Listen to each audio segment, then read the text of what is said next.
ಇನ್ನು ಗೃಹ ಸಚಿವ ಸ್ಥಾನಕ್ಕೆ ಪ್ರಿಯಾಂಕ್ ಖರ್ಗೆ ಅವರ ಹೆಸರು ಮುನ್ನೆಲೆಗೆ ಬಂದಿದೆ. ಇನ್ನೂ ಯಾವುದೇ ಅಧಿಕೃತ ಖಾತೆಯ ಹಂಚಿಕೆ ಆಗಿಲ್ಲ. ಆದರೆ ಪ್ರಿಯಾಂಕ್ ಖರ್ಗೆ ಅವರು ಗೃಹ ಸಚಿವರಾಗಬಹುದು ಅನ್ನುವ ಒಂದು ಮಾತುಗಳು ಹರಿದಾಡ್ತಾ ಇದೆ. ಸದಾಶಿವನಗರದಲ್ಲಿ ಸಚಿವ ಪ್ರಿಯಾಂಕ್ ಖರ್ಗೆ ಅವರು ಪ್ರತಿಕ್ರಿಯೆ ಕೊಟ್ಟಿದ್ದಾರೆ. ಪಕ್ಷ ಯಾವುದೇ ಜವಾಬ್ದಾರಿ ಕೊಟ್ಟರು ನಿಭಾಯಿಸ್ತೀನಿ, ನನಗೆ ಕರ್ನಾಟಕ ಜನರ ಸೇವೆ ಮಾಡುವಂತ ಭಾಗ್ಯ ಸಿಕ್ಕಿದೆ ಅಂತ ಬೆಂಗಳೂರಿನಲ್ಲಿ ಸಚಿವ ಪ್ರಿಯಾಂಕ್ ಖರ್ಗೆ ಅವರು ಪ್ರತಿಕ್ರಿಯೆಯನ್ನು ಕೊಟ್ಟಿದ್ದಾರೆ. ನಿನ್ನೆ 13 ಜನ ಸಚಿವರು ಪ್ರಮಾಣ ವಚನವನ್ನು ಸ್ವೀಕಾರ ಮಾಡಿದ್ದಾರೆ. ಆದರೆ ಇಲ್ಲಿಯವರೆಗೆ ಖಾತೆಗಳ ಹಂಚಿಕೆ ಆಗಿಲ್ಲ.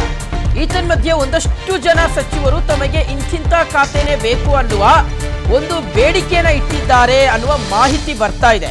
ಅದರಲ್ಲಿ ಪ್ರಿಯಾಂಕ್ ಖರ್ಗೆ ಅವರು ಗೃಹ ಖಾತೆ ಬೇಕು ಅಂತ ಕೇಳ್ತಾ ಇದ್ದಾರಂತೆ. ಸೊ ಹಾಗಾಗಿ ಪ್ರಿಯಾಂಕ್ ಖರ್ಗೆ ಅವರು ಇವತ್ತು ಪ್ರತಿಕ್ರಿಯೆ ಕೊಟ್ಟಿದ್ದಾರೆ. ನನಗೆ ಪಕ್ಷ ಜವಾಬ್ದಾರಿಯನ್ನು ಕೊಟ್ಟಿದೆ, ಅದನ್ನು ನಾನು ನಿಭಾಯಿಸ್ತೀನಿ, ನನಗೆ ಕರ್ನಾಟಕ ಜನರ ಸೇವೆ ಮಾಡಲಿಕ್ಕೆ ಭಾಗ್ಯ ಸಿಕ್ಕಿದೆ, ಆದರೆ ಯಾವುದೇ ಖಾತೆ ಬೇಕು ಅಂತ ನಾನು ಇಲ್ಲಿಯವರೆಗೆ ಕೇಳಿಲ್ಲ ಮತ್ತು ಖಾತೆಯು ಹಂಚಿಕೆ ಆಗಿಲ್ಲ ಅಂತ ಪ್ರಿಯಾಂಕ್ ಖರ್ಗೆ ಅವರು ಹೇಳಿದ್ದಾರೆ.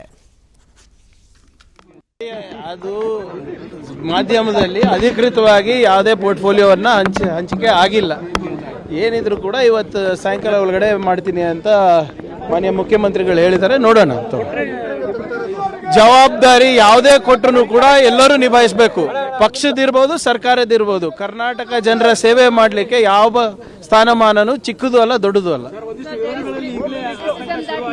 ವಿರೋಧನಲ್ಲಿ ಏನಕ್ಕೆ ನೋಡ್ರಿ, ಯಾರು ಗೃಹ ಮಂತ್ರಿ ಆದ್ರೂ ಕೂಡ ಕಾನೂನನ್ನ ಬಿಟ್ಟು ಯಾರು ಏನು ಮಾಡ್ಲಿಕ್ಕಾಗಲ್ಲ. ಕಾನೂನು ಚೌಕಟ್ಟು, ಸಂವಿಧಾನ ಅದನ್ನ ಭೇದಿಸ್ಬಿಟ್ಟು ಯಾರು ಏನು ಮಾಡಕ್ಕಾಗಲ್ಲ. ಏನ್ರಿ